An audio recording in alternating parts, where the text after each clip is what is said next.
you have noticed recently that the top part of your radiator is no longer as hot as it once was, then this could be an indication that there may be some air inside the radiator.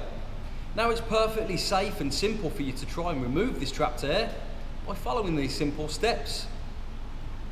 Make sure that the valves of all the radiators connected to the system are open. Set your room thermostat to its highest possible temperature and turn on any timers. Wait until the radiators are warm, then switch the boiler off.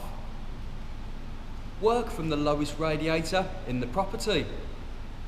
Open the bleed vent with your vent key, keeping a cloth pressed against the vent. Now, it's worth mentioning that the central heating water in the system will still be hot.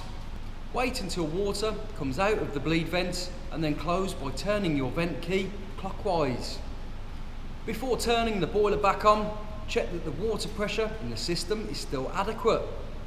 If you have removed any air, then the system pressure will have dropped, so you may need to top the pressure back up. Reset the room stat to the desired temperature.